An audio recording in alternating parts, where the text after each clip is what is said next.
Call of Duty, Call of Duty, Call of Duty.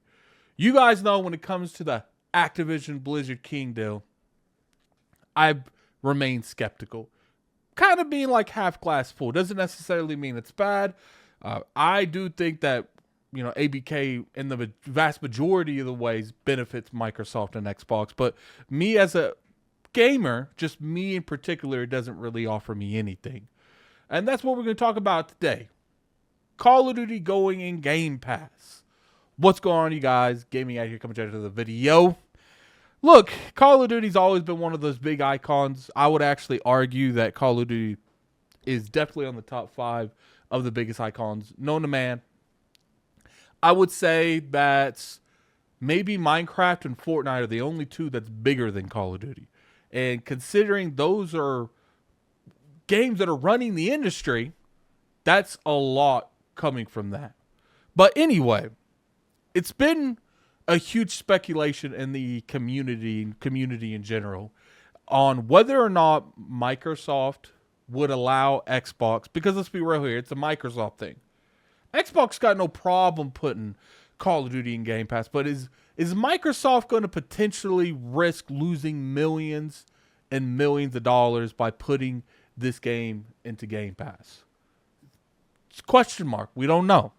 Now, let's talk about the benefits of putting Game Pass, Call of Duty in Game Pass.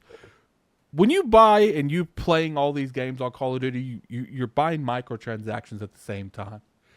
So I do think that having Call of Duty in Game Pass and having the consumer base buying Call of Duty and then eventually getting it in Game Pass and they're buying all these microtransactions, it is going to keep people into the Game Pass subscription service because they bought all of these microtransactions and they're not going to want to lose them. Especially something like Warzone. Would be interesting to do is how they handle Warzone, because Warzone is a free-to-play game. You can't necessarily put that in Game Pass, but I'm kind of curious if they give you any Game Pass Ultimate perks. One of the speculations I saw a lot was whether or not Call of Duty would be in like base Game Pass, or would they put Activision Blizzard King games in Game Pass Ultimate like they do with EA. I think that would be kind of contradictory to like their statements. They said, the games that we own is going to be in Game Pass. We saw Diablo, and to my knowledge, Diablo is definitely in, the regular Game Pass, not the one below it, the one they replaced Xbox Live Gold with. I think it's called Game Pass Core, the middle one, the middle tier. So I'm kind of curious on how they handle that. Look, Call of Duty is a huge icon, and I don't think no one here watching this video can debate whether or not having that game in Game Pass is going to increase the sales.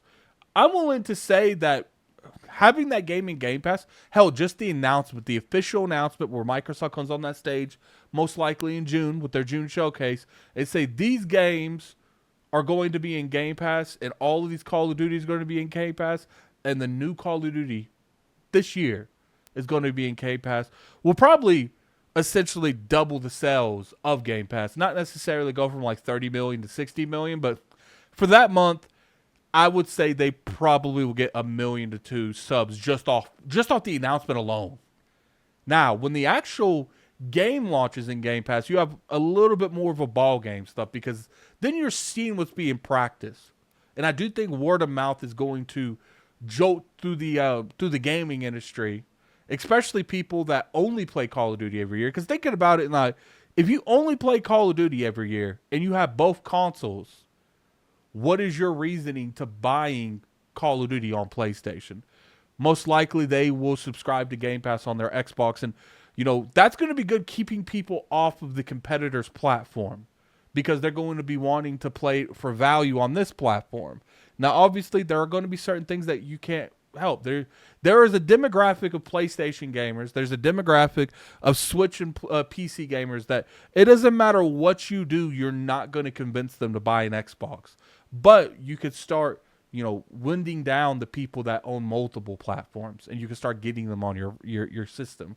I don't think it's going to necessarily hurt the sales of of Call of Duty, like dramatically, especially from the first one. Now, you can make the argument throughout the next few years it will start to slowly hurt the sales of Call of Duty, because people will probably be switching over from, getting stuff like Game Pass and getting stuff like PlayStation, and they're going to go over and get an Xbox to get Game Pass. Or, we don't know what they're going to do with the Battle.net store. Maybe they convert Game Pass into that, and more people will be on PC playing Call of Duty because it's in Game Pass, with a lot of anti-cheat mechanics. Look, at the end of the day, we don't know what's going to happen.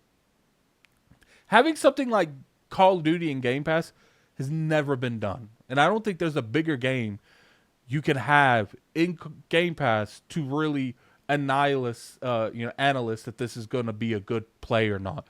Sure, is the sales on the game itself going to go down? Of course. We're not going to sit here and act like giving people the option to just subscribe and giving people the option to buy it, people are going to choose one over the other. Most likely, because Game Pass is well known through a lot of streets, they're going to choose, they're going to choose the subscription service. Now, because Xbox's, hardware sales have been down, because they're having a hard. At the end of the day, we don't know what's going to happen. Nothing like this has ever been done. There's plenty of subscription services out there, but there's none that's ever put something as powerful in the gaming industry as Call of Duty in it. I'm curious to see what the end result is. I'm thinking a lot of you want to know too. That's why it was so big on whether or not Microsoft would go forth with that. Now, as far as the sales, like I said, I don't know what's going to happen with the sales. I don't think this one for sure isn't going to dramatically be hit because of the difference of hardware between Xbox and PlayStation. I feel like for this entry, I don't know about next year's or the years after that, but this entry, I feel like a lot of them are still going to buy it on PlayStation. But throughout the years of putting Call of Duty on Game Pass, I would say that slowly people will be switching over. I don't know if it's going to be for the good or the bad. And I don't even know if that's going to be, true at the end of the day. It's just curious on what's going on right now in the gaming industry. But anyway, tell me what you guys think in the comment section below. Very curious to hear your guys' opinion.